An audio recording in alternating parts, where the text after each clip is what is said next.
I'm back in the Rail Museum, everyone. As you can see, there's this transformation in progress. There's all sorts of things going on behind me. In fact, but I'm up here, a search engine, railway art and literature, with my favourite bit of, and Tim's favourite bit of art. Anyway, I'm here. Why am I here?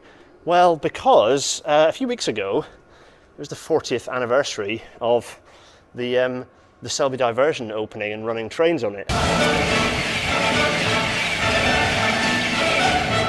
Well, I got an email from a friend of the show and previous guest talking about his very fine book. Here's a copy of it. Chris Valkoinen, of course. Got an email from Chris saying, I've got some things that you might want to look at. Maybe we could use it as an opportunity to talk about the Selby Diversion and sort of celebrate and talk, think about the context of that. And well, here I am, going through this door, because behind me is, well, firstly Chris. Chris is behind. Waving. Around me, I'm going to walk into the middle of this room. Around me are many very beautiful things. There's one, there's a pile over there. I'm surrounded by technical drawings. There's one over here. This one's good. Railways, British Railways, Selby. It's from the Act. But also this thing here, which looks rather special. Look at that, it's rather fetching. We're going to talk about all of these momentarily, but what are they all and why are they here and what's going on? You have to wait and see. Welcome to tonight's Rail Natter.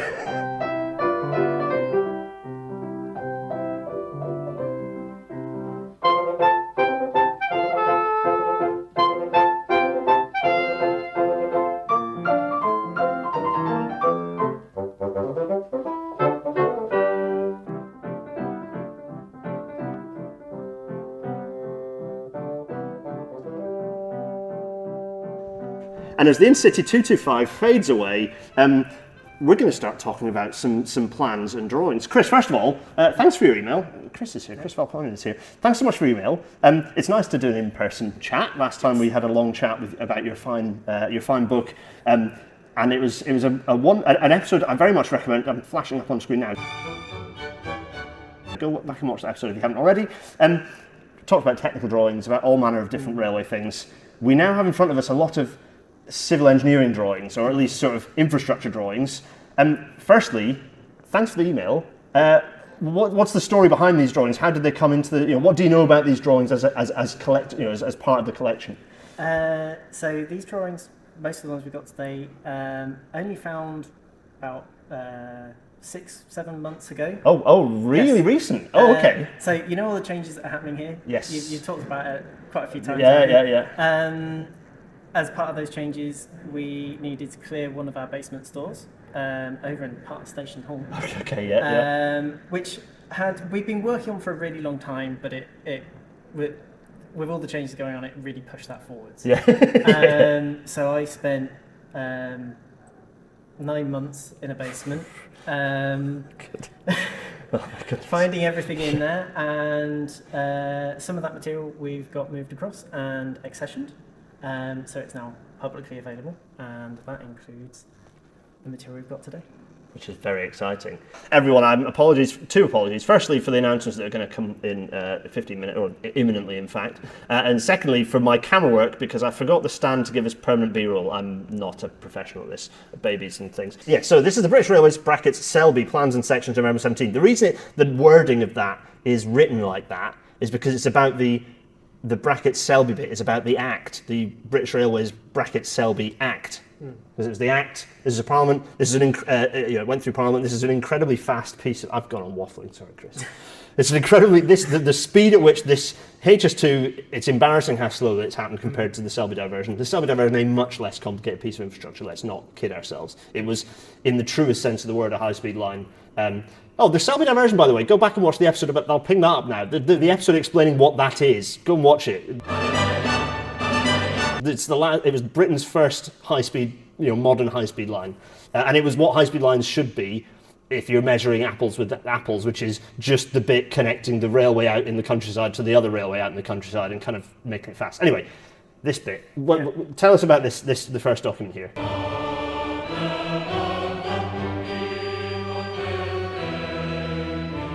We're going to start with the first parliamentary. There's a narrative here. Chris has created us a narrative, and we're going to go through and have a bit of a look. So, with my arm in full camera Yeah. mode. Let's have a look, shall we? Yeah. Okay. So, in fact, I'm going to spin round. So we've got Beautiful index. beautiful index explaining what's going on. Yeah. There we are. So we've got starting off with the main plans, and then a lot of things about moving roads and things. That was moving even footpaths and everything was a big deal. Yeah, because legally all these things have long legal precedent. They've been part of law and established in law, and so there's an announcement. So mucking around with them requires some quite substantial legislation. Hence, why you have to have an act to fix this, because Britain is a strange country. Yeah. Go for it. Let's get stuck in. Now, the first thing is that these will look more like some of the old railway plans you'll have seen rather than the drawings of modernity, because these refer to centre lines of work and allowable limits that work can happen within.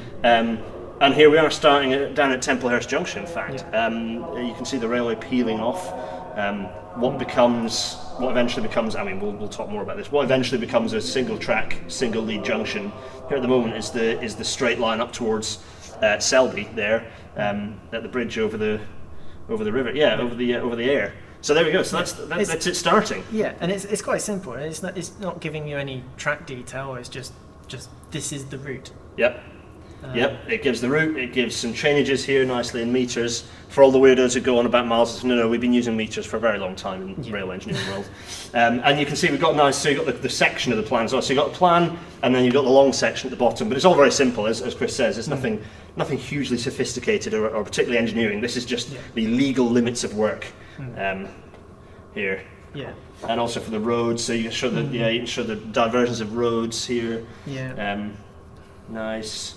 And bridges and positions of bridges, and actually the vertical position that you can divert from this only to a very limited extent if you decide to change the design later on. I know this because on HS2, I can say this now because screw up everything that's going on.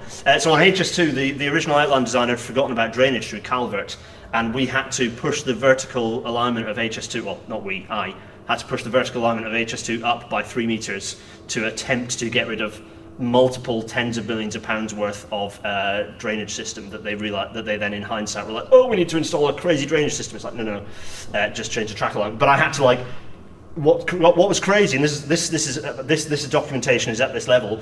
We were measuring off PDFs to get the allowable limits, and we were talking about tolerances of the line in the PDF for a railway built to millimetre tolerances, because that's the legal act. There was where's the CAD for this? So that the CAD was done in OS grid, and we're obviously designing to the HS2 grid.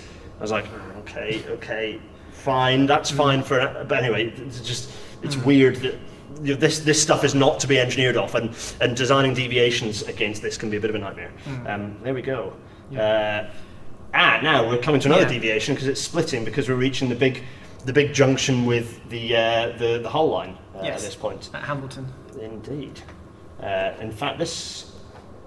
Yeah, Lovely. That looks lovely and complicated, doesn't it? Yes, so what's going on here, and I'm sure we'll see some of the drawings, there'll be B-roll, I'll put B-roll in, is actually where they diverted the Hull line, the line going, it's the kind of going off towards Selby, but the kind of the straight line bit. They diverted it off where, built a temporary... essentially temporary level crossing on the existing line, so they could offline build the railway going up over the Selby Diversion. It's all very clever. For clarity, I'll just explain that again. Ignore the fact that the Selby Diversion is on this aerial photograph, as is the construction compound for electrification at this end of the... Ignore all that. For now, just imagine you've got the Leeds and Selby Railway in nice kind of clear ground, running pretty much dead, in fact definitely dead straight here, Leeds and Selby Railway. So if you want to build the Selby Diversion, with a haul road going along, that's the haul road is the road that you use to basically carry all the materials along the route of the railways. The advantage of building the infrastructure is that you can create the haul road on the footing of where you're eventually going to put your railway. Very useful. Anyway, so they built the haul road, essentially built a temporary level crossing with white painted gates, a little sort of crossing hut, kind of crossing keeper's hut. Built a little level crossing. At that point, they could then build. Also before I go on, don't forget the chords as well. So the chords, the double track chord on the going from northwards to westwards, and then the other chord going from kind of allowing trains to go from York to Hull.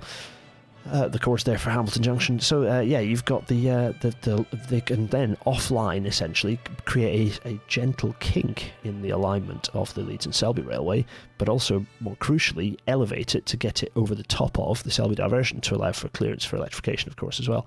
So you can see this slightly realigned Leeds and Selby Railway. So no longer is it a perfect straight. You've got a shallow curve, and then another shallow curve, then another shallow curve, then another shallow curve. Essentially, two reverse curves to get you onto a nice alignment over this new bridge. In fact, here's a nice picture, a nice black and white picture here, a nice aerial photograph showing that under construction. You can see in the foreground-ish, you've got the you've got the site compound for a lot of the work going on, because I think the P-way stuff was going on here as well. But anyway, I digress. You can see the construction of the chord in the foreground. You can see the slightly sort of tighter chord in the kind of beyond the connecting point between the two. You can see the little level crossing built between the Hall Road and the existing Leeds and Selby Railway, and then you can see the Hall Road and the route of the future Selby Diversion, that wonderful sweeping route, disappearing off gracefully into the top left hand corner of the picture there. Marvellous. So that means they can then eventually essentially abandon the existing alignment of the former alignment of Leeds and Selby Railway, and trains can run on the realignment while they continue building the Selby Diversion, which is exactly what happened. Eventually you get the completed Selby Diversion with the completed kind of two chords, Hamilton Junction here looking very smart, very nice. And if you kind of flick back and forth, you can see that there is now not a straight but a slight kink in the Leeds and Selby Railway, allowing for this method of construction, a very common way to kind of create grade separation or take an existing railway over a new railway. And indeed, here's a picture of a kind of an interesting position where the level crossing is still in place. It's still got the crossing gates and the little keeper's hut. But also, trains have just been diverted onto the new Leeds and Selby Railway alignment. As you can see, this nice kind of skew intersection bridge here. At the top, horizontally vertically realigned Leeds and Selby Railway, and at the bottom, little level crossing between the original railway, the original Leeds and Selby Railway, and the Selby Diversion Hall Road. And of course, there's also a little BR Class 123 on its way to Hull here. Very nice. They're still quite appealing drawings. In fact, they're quite appealing by their simplicity. They're quite nice at showing you what's going on, even if they're not hugely informative. What's quite nice is I've looked at so many construction pictures of all these, as well as just knowing every inch of this. At some point, I have to walk bits of it that they're accessible. Is I can kind of I can see some of the construction photos from some of these bits and pieces going on. Quite a lot of, as with any railway, it involves often more length of road being built, because there's so many bits of road diversion and this and that. I don't think that's necessarily the case on this one, because they're quite thrifty in their diversions. But there's quite a lot going on the bridges that they were having to move out of the way. I do love that someone had to sit there and draw all those trees. Yeah, yes, hand-drawn, an entire thing of hand-drawn trees. That's it, yeah. Very fetching artistry. We talk about the history in drawings and the artistry and beauty of technical drawings. Well, nice examples. Oh, my favourite place name in... Ryther cum Osendijk. Yeah. Weird names in this part of the world. Yeah. There we go. Oh yeah, some very nice, smooth... I mean, from a modern highways design perspective, bad, because it increases vehicle speeds, but some very smooth diversions of the roads to get over the top of the railway. There's the river wharf. This probably is the position of Ryther Viaduct, in fact. Yeah, that would be... They're proposed flood relief opening. This ended up becoming a longer viaduct. So actually, this is interesting. This is the plans changed here. Unless I'm mistaken. I think this is right, because this is Ryther. Around here is Ryther, and this is where the Ryther Viaduct is. And I think, it's saying proposed bridge. Yeah, it's just saying a few spans, 3 spans over the tidal waters, and then they've got some flood spans. But actually, this was changed to become a long viaduct called the Ryther Viaduct later on. So some changes in the Parliamentary Act. These things happen. Engineers, at this point, this is basically all being done off Ordnance Survey data and with little other information. So, which is interesting when you think all the sections are being drawn manually off surveys of walkout surveys, or being done from just from the contour lines on the 1 to 10,000 scale mapping. Or 1 to 1250 actually. Come up to Colton here. Yes. Oh, here we go. This is the exciting bit. Here's Colton. Just just represented with a few lines is the marvellous Colton Junction here.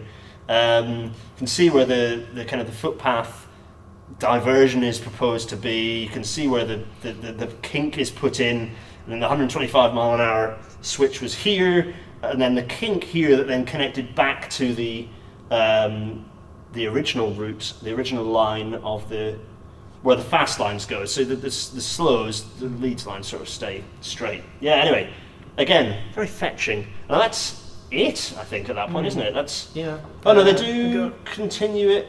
Let's see. Oh no, that's just. That's the limit there. This is we're back in Hambleton again. So this is showing where the cord links back to the Hull and Selby to the Leeds and Selby Railway. So the extra little bits, and then this presumably is similar. Yes, this is again referring to the connection there. That the junction at Hambleton is quite a big. It's quite a big, spread out, nice, modern looking junction with its nice cords. And there we go. That's all the sections associated. That's all the nice. Yeah. That's all the nice track stuff. I'm going to guess we then start getting into the roads. So all the deviations of roads and paths and things. So let's park those because there's some detail we're going to get into, and then move on to the next set of drawings. Because Chris, you set us up. We're going to talk in detail about what in fact is over Chris's shoulder right now. Chris set us up something rather special that we're going to look at in a second. What are we about to see? So this is just to give us a bit of context of what things used to look like in terms of our drawings. This is a land plan from the Great Central's London extension, which would be our last big main line to be built before Selby Diversion. So we'll get a look inside.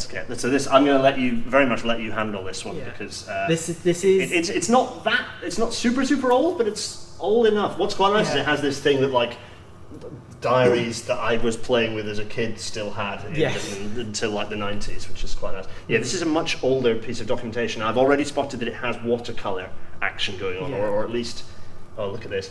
They knew how to do chaos mode typefaces, didn't they? Look at this. The Great Central Railway plans of the extension of the line, the extension line to London, extending from Annesley junction with the Derbyshire lines to Quainton Road, junction with the Metropolitan Railway, also from a junction with the Metropolitan Railway parish of St John Hampstead to London with a new station in London and branches. Two things here. Firstly, that's a mouthful. Secondly, I still have to create, when I generate alignments that go into have to be legally represented. There's a button in my design stuff that I press, and it outputs and it describes my geometry in words, and it's bonkers and baffling and absolutely unreadable. But it's part of the legal requirement. You have to dump that sort of stuff in text form into the Parliamentary Act. So within this, lands sold coloured green and etched red thus. Buildings coloured red belong to the company. There's all sorts of stuff here. The titles of the various acts from the 28th of March 1893, which when it received royal assent, down to the acts down here 1900, and then the dates of opening. So the various extensions from April 11th, 1899 through to August 13th, 1900. These are, and also very nicely here is the signature of the surveyor here, who is unreadable, but 1901, signed off by the surveyor. Yeah. This was, as I understand it, a live document. So interesting. So its primary purpose, this one, is to record land ownership. Yeah. Okay. And specifically who owned what. You quite often get references to whose land is being leased to as well. Interesting. Yeah. So still very important. We call them Marlin maps, amongst other things, that have the network rail boundary and ownership, and those are very highly sought after and commercially. Well, they shouldn't be commercially centred, but they are for similar reasons. And all those often lots of those will have dated back to these documents, the original version of these documents. So let's take a look inside. It's exciting. Just starting off. There we go. So yeah, this is just fairly, just some not open much terrain. going on. Not much going on, but all of a sudden it's very beautiful. I'm going to put some B-roll in. These are very, very, very beautiful. So this is coming in from where it's not clear where we're entirely clear where we're actually tying into anything. This appears to be in the middle of if anyone the knows, middle of the railway. We're at the 124 mile post. If anyone knows where Hill Morton and Barby are, B-A-R-B-Y. B-A-R-B-Y, yeah. We're between the counties of Warwick and of Northampton. We've got the Oxford Canal going here. We do have the Oxford Canal, but it doesn't seem to be tying in. We seem to have appeared in the middle of the extension rather than starting from one end and working on the other. This is book 2. Oh, this is book 2. Okay, yeah. Okay, understood. So that explains. So we're gonna end up in Marylebone. That'll be tasty. Yeah. Okay, and here we go. Here's some stuff and some colours. Our first very station. colourful. Tracks are all in blue. First station is a Willoughby station for Daventry. What's interesting is they've marked up GWR and LWR buildings on the station. It's a classic GCR as people are familiar now with its sort of central island platform and some nice track work. There's catch points. Look at this, the structures laid out. It's firstly, this is more of an engineering drawing than the parliamentary plan, so it has more detail in it. But these are very fetching. They're very fetching drawings with the colouring. Why don't we colour our drawings in anymore? We've got the CAD, we've got the technology. Why don't we colour them in? Anyway, I'm going to jump ahead.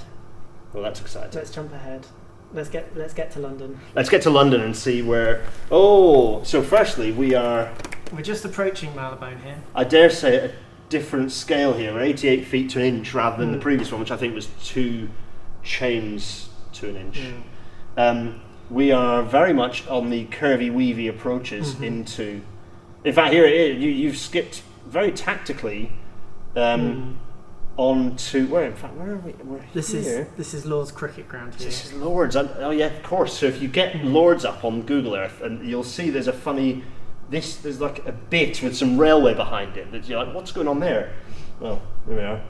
There's still in land ownership disputes, as I understand it, about this section here. Absolutely sensational. That's England to a T. I mean, Lord's cricket ground, as I understand it, last time I checked, still haven't been able to build anything on here because they only own. I believe they own the land sort of like 6 inches or a foot or something underneath, and then everything underneath it's still. Well, it's no longer owned by the railway, but they missed up on the chance to buy the land when it was sold off. Absolutely and, incredible. It's in private hands. These again. There's so much detail in these. They are absolutely beautiful drawings to look at. That like slight tan colour that they've painted the roads and all the houses numbered. And we it's get very fetching. any other companies that are owned goes in a different colour. Yes, so the LNWR there, the London North Western with a kind of a nice purple colour and showing Loudon Road Station, I believe. But you notice here all these houses that have been built on top of the land. Yes. All owned by the railway. They've bought them all. And there's the other thing which is interesting is some interesting squiggles there that are interesting to know. But also, you can see, so leased to the Marylebone Cricket Club, who own Lord's, for 99 years from the 1st of May, a yearly rent £200, from the 1st of May 1897 to 1996. It's weird to see a year that I've lived in written on a drawing from this era. It's quite something. They were still paying the rent on the ground well after Selby Diversion was finished. Well after Diversion was finished, absolutely. Anyway, let's take a look at Marylebone itself, because this is a gorgeous. Now this is some. There's no point in me trying to. I mean, I'm going to hold it up and show you what we're looking at. This is very fetching, but B-roll will have to capture it.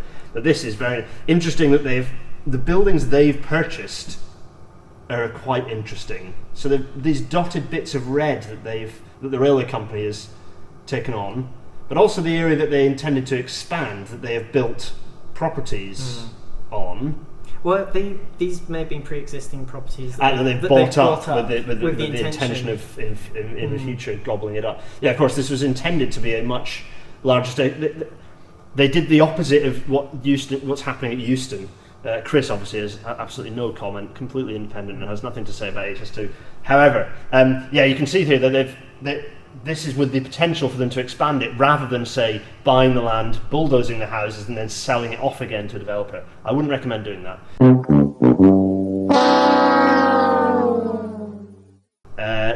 You've got the carriage shed, you've got this enormous goods shed here with all the various landing stages, the goods office in the corner looking quite grand and fetching. I'm trying to think if any of this is still extant. We've got the power station for the electric light. Lots of stables for 147 horses. Specifically 147 horses. And and next door, more stables for 450. That's a lot of horses. That's a lot of horses. The Right Honourable William Henry Berkeley Viscount Portman and others is just written there. I don't know whether that's just... Well, this is all the ground rents being paid. Oh, I see. Oh my goodness. So there's so much... I mean, again, this is a document primarily about ownership and who's paying what to who. But there are also a lot of very fetching... There's a lot of buffer stops down here. There's a very fetching layout of the tracks. It's got the Metropolitan just... And the Metropolitan around. Railway up there as well. It is a remarkable... I mean, it's... Yeah, also, you can see how much... with the actual station building and actually how slender it was. It's also interesting is the passive provision they've got for future expansion. They have got what appear to be tracks in readiness. They have constructed, even the bridge has been constructed under kind of Rossmore Road. Is that still Rossmore Road? Londoners will know. With the potential that this then grows, it's quite something. And of course, the Great Central Hotel there. Oh, it's yeah. I'm trying to remember where this goes off to. Down here. Oh yeah, It might be on the next page. I'm curious now. I mean, there's a lot of danger going on here because Chris and I could spend probably 3 or 4 hours in here. Oh yeah, here we go. Oh yeah, it's disappearing off into There. coal offices, and it just looks like a coal drop. So people will go in, pick up their coal, head onwards. Yes. I mean, there's so much that's interesting about these drawings. One of them is the extent to which this is integrated into the urban logistics. So, everyone's heating their homes from the coal that's being dropped off here. Remember that this is, first and foremost, a coal railway. This is all about coal. GCR is all about coal. Huge volumes of coal being brought down. A racetrack for coal. Nothing could beat it. It was beaten in volume, I think, only by the coastal, the barges that came down from Newcastle. But the amount of coal that came down the Great Central at pace was enormous. And so obviously you build this infrastructure that all the wagons can come in, pick up the coal and distribute it to those who have purchased it. All those wonderful little wagon turntables. Yes, the little circles with the tracks crossing through. Partly what some of those horses were being used for. Yes, all 597 of them. Yes. Yes. I'm not an arithmetician, but I think I might have got that right. All the different sort of owners of various bits and pieces here. Business owners potentially, the different tracks that they have rights to. So some of these Miss R.E. Floods, that's a hell of a name. Mines and Minerals, yeah. Alfred Edward Flood. The Floods here, Mines and Minerals. I presume they've just got their own road that allows them to have wagons pulled up and they then distribute. Yeah. Brick and Iron Girder Bridge marked up here. That's just saying what's going on. The London Domestic Mission. Also, I wonder if that's some philanthropic Victorians. Anyway, there's just a lot of interesting historic detail. I mean, this merits an episode on it all on its own. Yeah. So that was the Great Central Railways extension in drawings. This is a bit of a comparison. Keep that in the back of your mind with the B-roll that we're about to film, for the one that we're about to look at next. Keep that in your mind. So you've just seen all the B-roll because it's been edited in. We're going to look at another drawing, which we're going to now compare with this. So keep that in mind. What's next? We've had the parliamentary drawings, which are very straightforward, single line stuff. We've had the GCML, as it ended up becoming called, drawings, looking at that, which is very interesting. Now we get into the main meal, because it's the route design of the Selby. We are now going to look at the route design of the Selby Diversion. This is what we're looking for. It's an office copy. It's a nice P-way drawing shaped. Actually, it's. I know in fact, because Chris has told me there. You'll notice we've opened up. Chris has just folded and put away. I'm going to put some video for that. Because we need some space. Chris, we need a lot of space. Yeah, let's do this. Let's have a look. All right, let's get into it. This is the good stuff. So, the explanatory notes. These are fascinating in themselves. Ooh, Chris, tell us what have you Well, discovered? the first thing well, no, just on the setting out over here.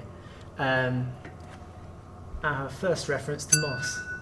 Yes, moss. Right. So my thread. I don't know. I think I probably talked about this in the episode. One of the firsts was this was the first railway built using CAD, using total station design. At Moss, it was developed by a couple of road units that were building motorways. I think one of them was County Durham. The other one was probably North Yorkshire. I think it's County Durham, North Yorkshire. Moss. Might be wrong. Moss nerds.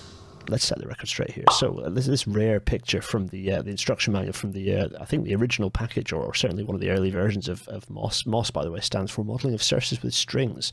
More on that in just a second. You can see the three names of the developers of the software. Three civil engineers working not for the road design units, but for the county councils themselves. So Gordon Crane from Durham County Council, Jeff Hulton from West Sussex County Council, and Eric Malcolmson from Northamptonshire County Council.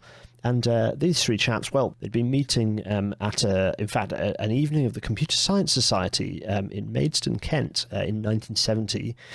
So 5 years before this, the software was kind of formally launched. They discussed what they wanted to do, which was use strings to design the alignment of the road, not just based on cross sections flinging around. And someone drew, this is according to Gordon, someone drew on a beer mat what they actually wanted the software package to be. That was the first specification, and this then became MOS, which, fun enough, then traces a direct lineage from that beer mat in 1970 to the design software that I use today, Design Railways. Isn't it a funny world? Anyway, it was launched in January 1975, and the rest is history. But MOS became a software package called MX, which was still being used to design railways and possibly still is being used to design railways in the UK. MX was kind of absorbed into with another couple of rail packages. Essentially, the tool we have now, which is called Bentley Railtrack, incorporated quite a lot of MX into its base code, which is why it's such a mess of a software package. It's awful. But it owes its roots to the same stuff that's being used to design the Selby Diversion. So there we are. Yes, first reference to MOS, which is really quite cool. Yeah. The successful tender will be provided with output from the computer program MOS for the purpose of setting out. There we are. Coordinates used for this project are true grid coordinates related to Ordnance Survey origin. Interesting. They didn't use a snake grid because they hadn't been invented yet, or certainly we weren't using them in this project. Here we go. Yeah. Geomatics, very important when you're just doing a modern railway. When I talk about the fact that the Selby Diversion was very much a modern railway built, very familiar to people who build railways now. I mean, right down to its design as well. Some very clever stuff. Right. So here we go. All the drawings. Yes. You do have to have a sheet like this. Even today, we have a sheet like this for our drawings. Look at this. Yeah. Southwest. So what's in this specific book is everything here, which is our site location, general arrangement. These are the plans, and then everything after that is in the next book, and that's the cross sections. Some books over there we're going to look at momentarily as well. Yes. Look at this.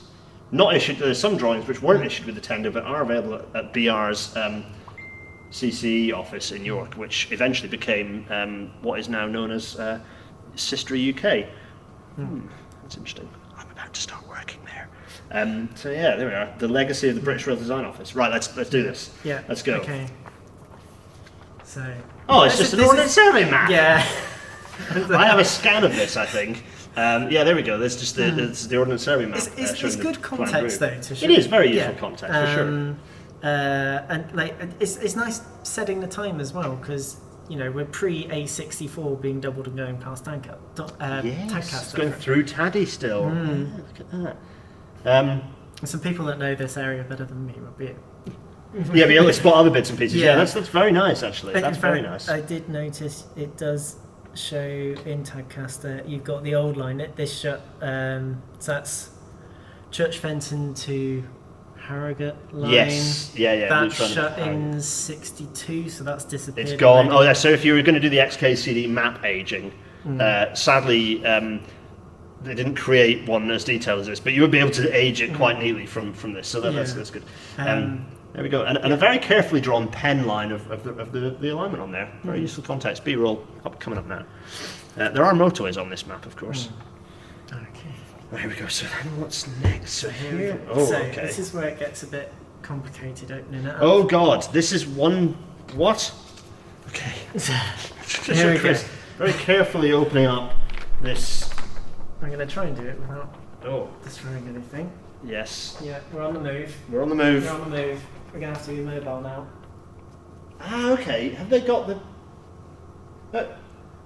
Oh, have they managed to squeeze the whole lot into one drawing? Let's Wait a minute. see. So there's So we're going. Challoner's Win, Doncaster and Selby, East Coast Main Line. Yep, so that's the old. That's the old. That's the old line. Old line. There's the Colton original. Junction. There's no. Ah, yes. Yep. Sorry. Yes. So in York. Right. Okay. Got the geography. I'm up at York.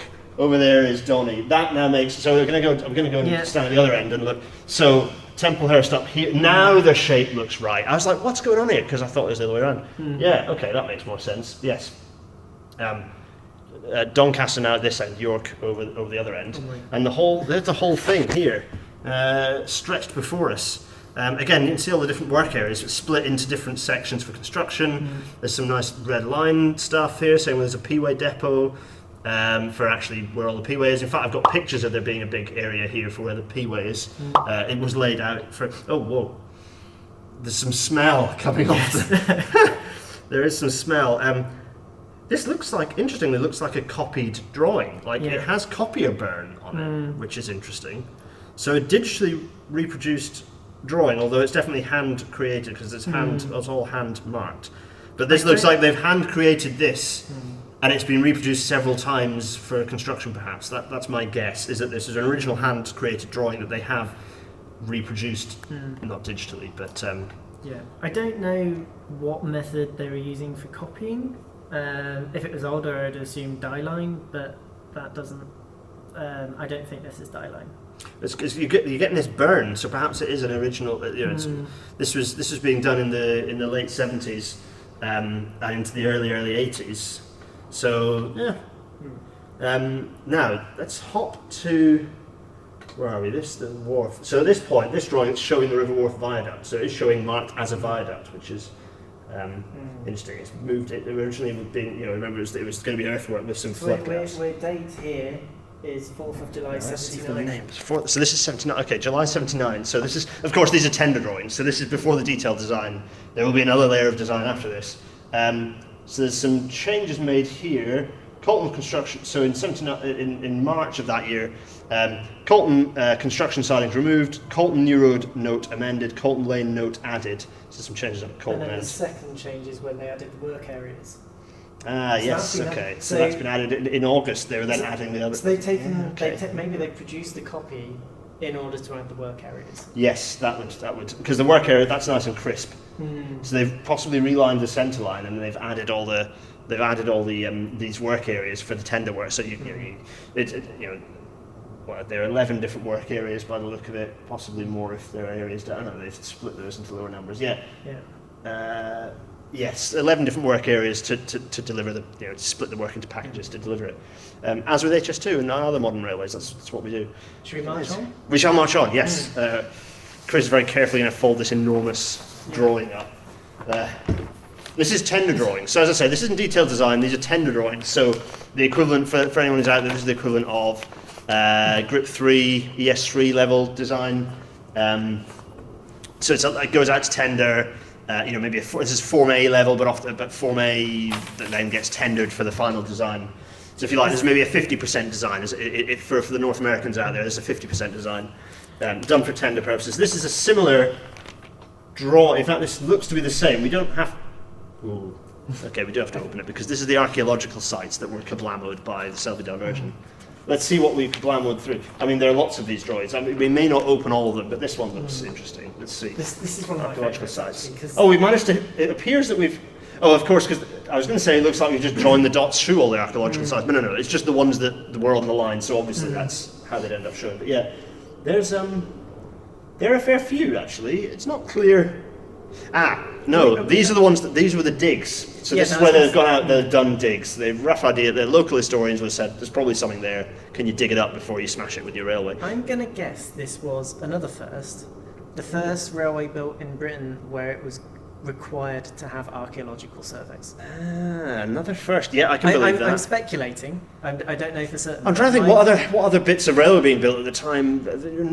Not much. The only other bit of railway that's even close to this in terms of scale was where the tunnel collapsed. Penmanshield is further, but that was later. I think that was later on, and it's not really a big. It was kind of not moderately online. Yeah. There's a bit of diversionary stuff being built over on the west coast, but there's another bit I forget the name of on the west coast, but it's nothing like the scale of Selby Diversion is the biggest bit of railways built for a very long time. And also, would either of those be in part of the country where you'd be doing archaeological surveys? Very off topic there. Yeah, I mean the Romans. There's loads of Romans and amateur historians in this area, so people get excited. Yeah. So interestingly, there's a big site. Site one is at Colton Junction. There's a big area, kind of area of site. Archaeological sites shown thus. There we are. Marvelous. Right.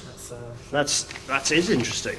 So again, if you trace your way up Google Earth and go back to past images, you can see where a lot of the there's a mixture. There's archaeological digs, these crisscross digs, and also some of the ground investigation that was going on, both going on along the route of HS2 that you can spot. So this one we're going to skip. This is the Templehurst to Colton benchmarks. This is for the surveyors to set the line out properly. Benchmarks to actually basically plot where the tracks go. It's interesting that so this is a layout of the. So this is a scan. This is a reproduction of the of an OS map. This looks like 1 to 1250 or 1 to 2500 mapping. Reproduction, but they have then marked up where the construction siding is going to be. So this is where they actually lay the tracks. So this is the access road to the. Oh, so the access road just to the side. Okay, so that's fine. So we can skip through that. I've got some. And these are the construction signs themselves. So this is kind of temporary works, really. There's some temporary works drawings going on. Some of the temporary way. There we are. Indeed, the temporary way. As far as I know, this must be the only drawing in the collection of temporary way. Oh, interesting. So there we go. Because I can't remember seeing any elsewhere. I could be wrong. No one knows the collection in its entirety. Oh, wait a minute. Of the whole collection? Yeah. Oh, right. I did not react quite as dramatically to that. It's not I was thinking of this collection, but no, you mean generally? There's just no. Okay. I can't. Golly. Think of any recordings of temporary way anywhere? Yeah. Oh, there we go. And here it is. Crikey. This is from June '79. I need to find out who AEGJB was. Chief Civil Engineer BR Eastern Region at the time. We've got a second one. That's the second. All these drawings come out of Hudson House, by the way, which is a building that was demolished and that my previous company's office is currently built on top of. There we go. Some nice, just typical road cross section. Philip Lenatos. Just some of these that just have sort of found their way in, just randomly found their way in. Baffling why that's where it is, but it is. Underneath it is this drawing underneath. Yeah, is a. So what, the title box. Oh, there we are.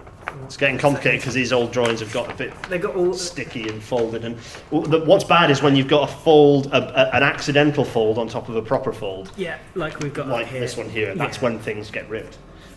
So Chris is a pro and is currently literally a pro. This is literally Chris's job. Chris, your job is to not rip things. Yes, that is very much my job. So if you just lift this up, let's have a look at the title box to see what this one is. This is. So we're into the plan proper. This appears to be the plan proper. Yes, this is Templehurst onwards. So this is the start of the. This is where it starts. So yeah, that's the. There is Templehurst. So you've got the existing railway marked up. You have. There's markings of what they're showing. They aren't showing much of what they're doing to the existing main line actually, but they are. There's a very rough image of what the bridge is going to do over the River Aire. It's not hugely sophisticated, but then we are talking about the track geometry here. So we've got levels, we've got rough ideas of what the road realignments are. We have. What else? We've got boundary fences. We have. Now, what's that dashed? I'm interested to know what the dashed dot line is. Whether that's marked for troughing or whether it's just. Footpath, proposed footpath. So the, you mean this? no, Oh, this you're one talking about here. this one. Yes, I wonder whether this is a. I don't know. But we do have 3,000 metre radius curve transition. This is a very interesting way to mark geometry. This is a P-way drawing essentially, and it's showing the transition there. It's not showing the length of the transition, but it does have the chainages at each point. So there's a little interesting. So they're showing. This is me really nerding out now. I'm going to have to remember what I was saying for the B-roll. So they're showing the points of the tangent points in plan, but they're also showing the gradients at that point. I believe 30, 30, 14.3. Or maybe. I'm puzzled. It's very interesting nomenclature as to how they're showing the P-way here, actually, because I've seen older P-way drawings than this, and they're often shown in a very similar way to how we do geometry now. The geometry shown here is really weird. I think possibly because someone doing Moss was a highways thing. This is probably designed around highways, and they've just shrugged their shoulders and got it to output it looking a bit like a highways thing, even though that's not how we showed P-way alignments. That's my guess as to why it's showing these slightly strange changes and things. But then there's hand marked stuff as well. But this is electronically created geometry, which is exciting. It is. It's a 3,000 metre radius curve, which is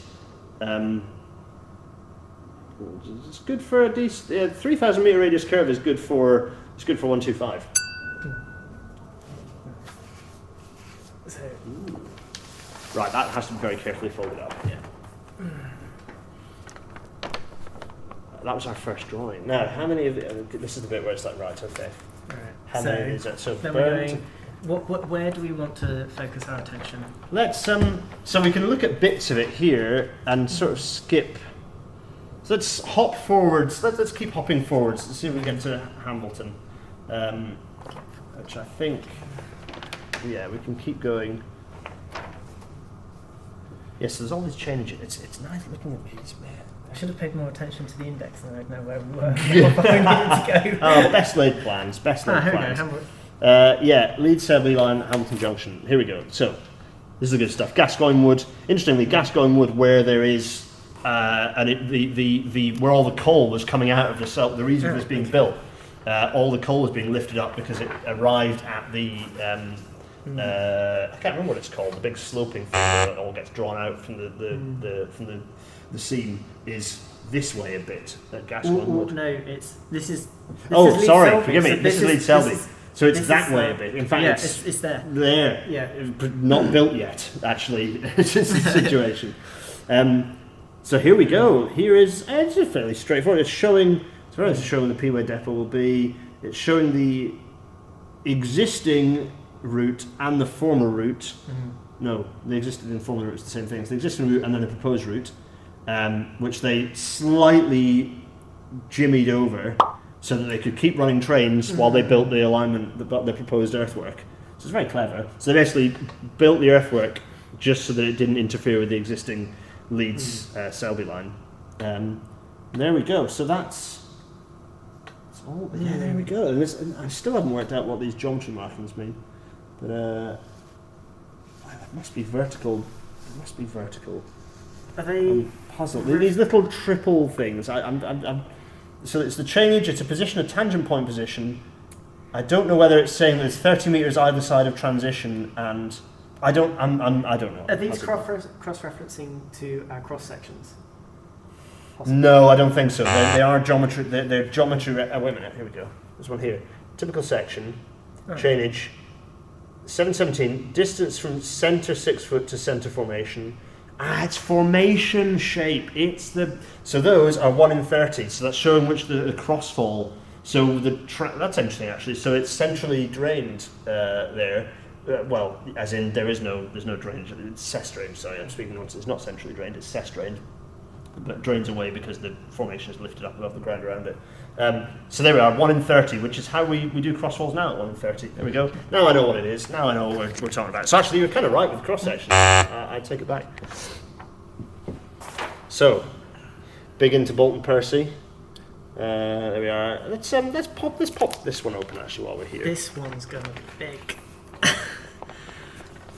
Can tell by how far. Well, let's leave it. Let's just leave it. Let's. Let's do it. Okay, let's get a. we've got to get the big. This is more like this is the P-way drawings that I'm familiar with creating. Here we go. Oh, and actually this is good because it's got the Ryder viaduct on it, Yeah, which is nice. nice. So we've got this whole. I'm going to come down here.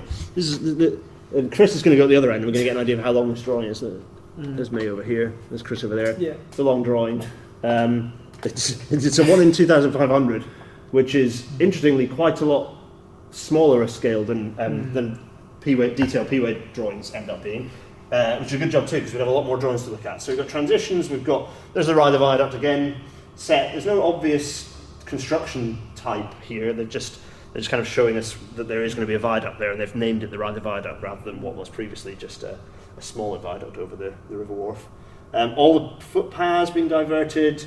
The gentle curvature through here. It's an 8,000 metre radius curve. That's nice, isn't it? So basically, flat as a pancake. These are the curves which are ostensibly allowed it to have 170 miles an hour. So this is designed for 170 miles an hour here. This radius looks a little tighter over here. I wonder what this one is. This is, where's my transition? 3,000 metre radius. So again, 125 mile an hour capable. We are lining up though with something over here because there's another bit of railway appeared, which means I wonder what the next drawing is going to include. Let's call them. I knew this bit would take us some time. Yeah. What else was there to look at after these within this pack? Or shall we wrap it up at Colton? We'll wrap it up at Colton, and then I think. This is going to be. This might end up being even longer than the previous one. Yes. Oh my goodness. Oh no, it's not too bad. Oh no. Okay. Oh yeah, here we go. So the drawing is lined up nicely with the leads with the Leeds to York line, and there it is. Yes. So. So we have the new bridge as it was built. We have the bit where everyone sits parked and eats the Mackie D's and then chucks out the car window. We've got my lovely footbridge that I step and stand on. You can see the geometry where the fast splits heading down towards Donny from York, and you can see where the kind of the little kink, well actually quite a fast, nice 125 mile an hour capable kink was added for the lines heading towards Leeds. So it's a really, there we go. That's it. That's the BR created tender drawings for Colton Junction. Isn't it beautiful? My. We're gonna have to get some B-roll now. We're going to have to get some B-roll. Right. So we've looked at some of the tender P-way drawings, but there's a pile behind us over here. There's this pile behind us which we're going to look at momentarily. The next pile, there's a pile over there which we're now depleting. We're going to pick out a few choice morsels, Chris. What's this ambiguous looking? The sticker's fallen off. Look. Yeah. What's this? ECML Div 4.2. We're going to find out what this is. So. Some very nice handwritten indicators of what's the bridges. Yeah. Bridgeworks. Bridgeworks. Roger Bastin et al. Let's have a look at some of these bridges, which featured, of course, in there's some of these drawings that got me to get this featured somehow in Tim's show. Let's look at the index and pick out something that looks interesting. So let's go for. So we've got River Air here, Templehurst. So there's I just pick a few pages at random, just thumb through, and then we'll pay attention to the ones we've picked when we go through. Because I think anything. So this is Templehurst. So you can see this is Templehurst, which is where the railway splits off. This ended up being a rather inelegant bridge, as Roger admits himself, because it was a bit of a fast compromise. These bridges in the whole project, sorry Chris, the whole site, the whole thing was designed in absolute record time. So what's interesting about the bridges is that they were very much done to be as repeatable as possible. So one of the things I talked about is the fact that bridges, unusually, the piers don't align with the tracks. Normally the piers are parallel with the tracks. The reason they don't align with the tracks, they have a larger span, but it means that those bridges could be used on any skew of crossing. So you could repeat those, within reason. So you could repeat that. You could just use the same bridge design over and over again, which saved a lot of time in doing bar schedules and all that stuff for reinforced concrete. So this is the track and its cant on its way through that bridge. Let's take a watch through. There's some. So we're getting into some detail ones there. Yes, there we are. And then we're starting to get into piling schedules here. The piling for this bridge was a bit of a nightmare. Yeah, it had all this sort of swing of piles required. This was very complicated from a geotechnical perspective because they had to build a new embankment next to a basically failing existing embankment. Like engineering-wise, that embankment should have failed, so it's quite tricky. Exactly. So they had to lay this new earthwork without undermining a 125-mile-an-hour stretch of railway running next to it. So lots of piling, lots of very careful construction, lots of things testing for poor water pressure and such. And then the approach to the bridge, you see these little piles spread. Look at these, yes. And then there's we've got pictures of, in fact there are pictures of these. I can't remember whether I put these pictures on the episode previously, but yes. Thorburn and Partners Consulting Civil and Structural Engineers. Oh, so is that a detailed drawing? Yeah, that's the cap. That's the pile cap. They had a load of problems with the pile caps on these, so I wonder if this is a later 78. No, this is January 79. So they've just brought in. They've basically got they've outsourced that drawing. Essentially, is what's happened. Right. There we go. This is now reinforcement schedules. There we go. There's the rear bridge. There's lots of We've got a lot of the river. Lots of reinforcement, like bar drawings of all the reinforcement mesh and the cage within which you then put your concrete. But if we hop, I want to find the first drawing of the next bridge. we're not going to do any B-roll for this one because we might do a bit here and there, but it'll be scattered more because there's a lot of drawings, folks. Yeah. Going through. Hold this without my arm falling off, and we can show you what's actually happening. Let's just jump right. It doesn't have nice, memorable page numbers, is the only problem. You know, so going back and finding these pages is obviously interesting.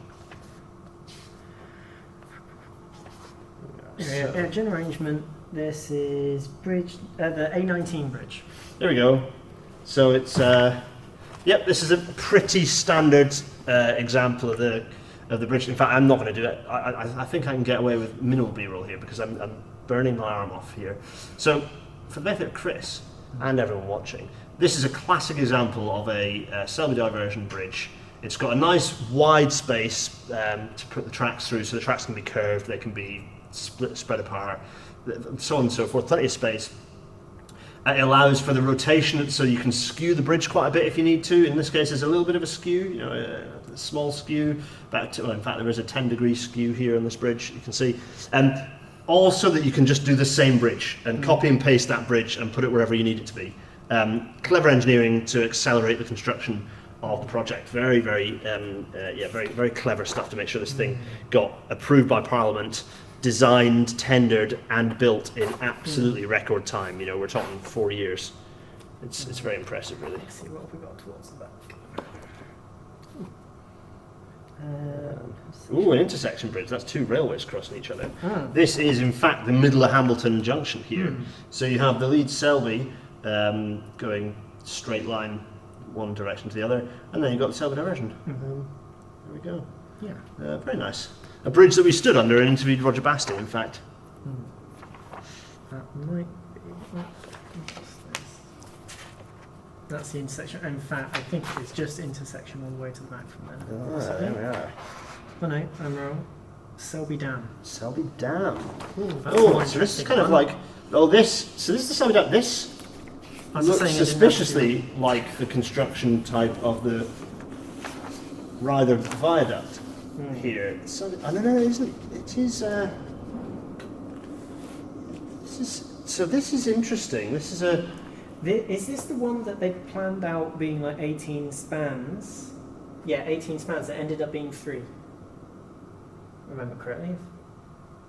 I was reading. I'm sure I read on that somewhere. So there's a.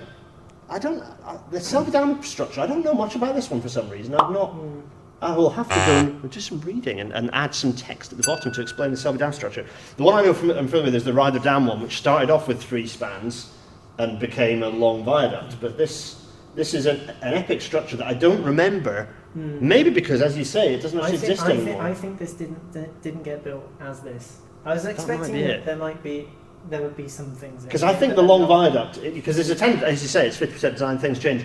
This, I don't know whether this exists like this, yeah.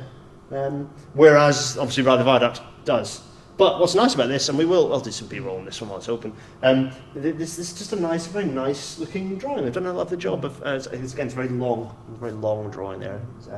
Anyway, right, so those are some structures. What else is there? What other little tidbits are there for us to look at? The tidbits. We're going to try and do this without B-roll because it's dark around us and we're about to get kicked out because we've been here for... Well, we haven't been here for hours. We could have been here for hours because we're like two naughty kids who've been let loose and looking at fun. Well, I certainly am. This is literally... Chris is a professional. I'm not. This is firstly the sticker that fell off is tucked in there. We're going to dig... What we're going to dig out first, we're going to attempt to dig out the footbridge.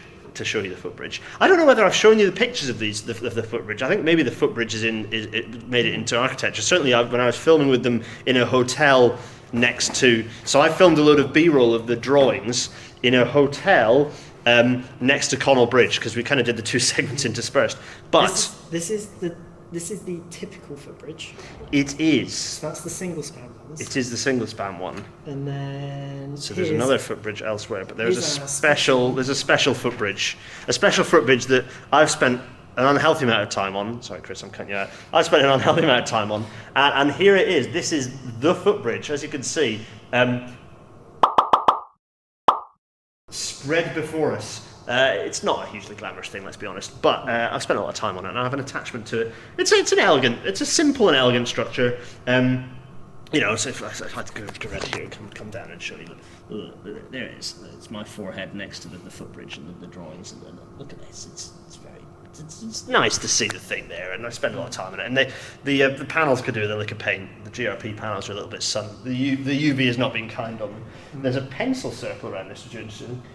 Because that pencil marking there is a wooden fence that was added around it in later times that you have to negotiate when you go into that side of the footbridge because it's quite annoying. And then they've added extra bits to explain what happens. Where some additional modifications made. But yeah, it's interesting they even bothered to add those on. Yeah, it's interesting. Given that this is tender drawing stuff, I wonder whether this is being picked up in discussions. I mean, I wonder if this drawing was spread on a table, a bit like we've done now, and they were talking to either the landowner perhaps was saying, well, I need you to do this, or perhaps the contractor was going, well, actually, we need to do this. So it's interesting, the discussions on site might have been referring back to these tender drawings, possibly because the contractor might have been cheap and this was the best quality drawing they had access to. They could be bothered printing their ones. That's a possibility. Anyway. Yeah. Should we have a look at more tidbits? Now, more tidbits. What are we going to have a look at? So, Chris is currently folding back this drawing because there's a whole collection of secondary tidbits here. Right. What is in here? This little book here. What is it? I'm going to spin around and come down and show everyone what this is without pressing the off button. What is it? It's a load of bits. It's all the standard details. So we always do this. Civil engineers, generally the ancillary civils team, do this stuff. The people we call civil engineers rather than structural engineers today, they create most of this stuff. Today, still do. It's a pack of A3 drawings usually, and they're full of this stuff. Just the details for fences, but particularly interestingly, drawing 79 Yankee Whiskey Delta 4200. Which is, I just spotted it actually, you managed to accidentally thumb into it quite nicely. There it is, 4200 it's hedges, there's a quick thorn hedge, there's a double quick thorn hedge, and there's a beech hedge, and a privet hedge, and a hornbeam hedge. They're hedges, folks. There's a drawing with hedges on it. Oh yeah, there's loads of stuff in here. Let's go find 4223. Oh, I know which one you've just gone for. 4223. Conveniently, they are actually in the right order, so you can work your through. 4223 is... It's a kissing gate. It's a standard detail for a kissing gate. Yeah. Isn't that lovely? It's nice, I like that. I'm going to come around here and get it slightly better. Kissing gate. It's nice, isn't it? Standard details. You have to have your standard detail drawings. Otherwise, never overestimate a contractor. Sorry to all the contractors watching this. But there's troughing, there's catch pits, all the sort of standard details. And again, as I say, modern design, you have to do all this stuff as well. You have to generate all this stuff. There's also this lovely little lining of water courses, pipes, drainage. It's on it. It's flim flamming around and just do a bit of a Until we flick see through. something interesting. The curvy trough roots. Look at these curvy trough roots. We can't even get them to look like that nowadays. It's pretty snazzy. That's precast concrete units. That's where you put all your cables, everyone, just in case you're wondering what that stuff next. For any of the modelers out there who wonder what those boxes you have to put next to your model to look like if it's a contemporary one, anyone watches Everard Junction, Richard does a good job of putting troughing routes in. They're full of cables, and they get full, and sometimes you have to build a whole new route next to it. Look at this. So it's like more cable troughing. More cable troughing. We're still on cable troughing. There's always a lot of cable troughing, and there's footways, and I mean, this is the sort of thing that just unending detail. All this detail in order to facilitate, well, the tendering. It's a cat eye. Of. Oh, yeah, it's a cat's eye. It's a standard detail for a cat eye. Yeah, look. Yeah, it's a cat eye. You would not have expected that. That you'd expect to just be a bit that you just buy. No, there's a standard detail for what's the title block there for that one? What was it called? Concrete carriageway fixing of cat's eye reflecting road stud. There you go. There's in one of the other books on the roads. There's your standard crash barriers. Oh yeah, the not Armco crash barriers. There we go. And this, so I'm going to step back. All of the bridges, the standard detailing, there's this thing of just shapes. Whether these are just, I don't even know what they're just flagstones. These ones, yeah, they're just flagstones. Chris and I could stand. I have to rush homewards, so we're gonna call it a night. But Chris, I mean, thank you so much for your time in looking through these. It's a quick tour, a little celebration, a little enjoyment of a little bit of the story, and some history, some proper history going on that's been uncovered, which is very exciting. So these, I don't know what when these eventually do become digitized. There will definitely be some going online in the next few months. Oh, that's exciting. The catalog entry is already online. It is, for those that want to look it up, 2023-317. 2023-317, there we go, if you want to look it up. And if you want to come here to Search Engine and look at them yourself, you are most certainly welcome to, and that's the number you need to give us. Give that number.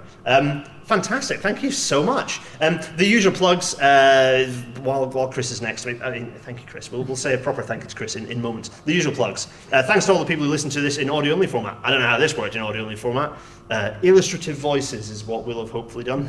The plugins of the Discord server, where this chat, hello everyone in the chat, continues ad infinitum. The patreon.com/Gareth Dennis, GarethDennis.co.uk/Discord is for the Discord. Garbled this all up. And then also there's the merch at GarethDennis.co.uk/merch. And also PayPal.me/Gareth Dennis if you want to just throw loose change and abuse at me. Thanks for all that. Next week, Future Gareth, tell me what next week is going to be. Next week is episode 192, a page turn through the Salisbury rail crash report. A bit of a sombre and hopefully informative episode. Thank you, Future Gareth. I don't even know what episode number this is going to be. I think I'm going to do it about a month after the anniversary, so like in 2 weeks or something. Everyone, thank you so much for watching, for sticking with us on this adventure tour around these fantastic drawings. Buy Chris's book. Come to the museum to look at these if you wish to and have the ability to do so. Support the museum because whilst all this other big fancy stuff goes on, the stuff all the archiving stuff is absolutely critical part of what goes on here. So, Chris, thank you for doing that, for continuing to be a part of making sure this is all looked after and recorded.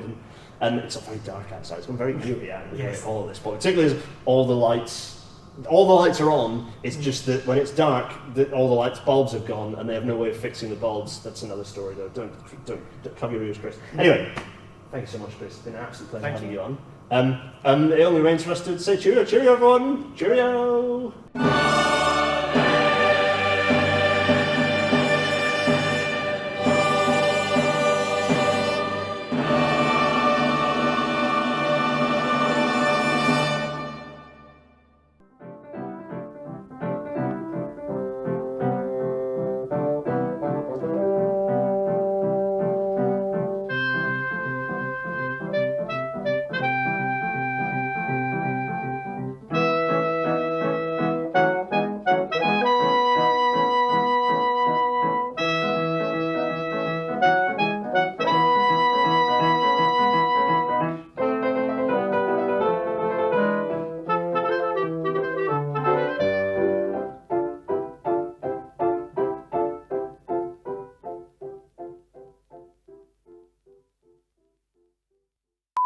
So this rather stained-looking bundle of paperwork are the tender drawings for the structures along the Selby Diversion. There's some fantastic stuff in here, but probably my favourite drawing is this rather long piece, which, as you can see, it's seen better days. But this is the drawing of the 26-span Ryder Viaduct crossing the River Wharfe. This place is so eerie when it's dark.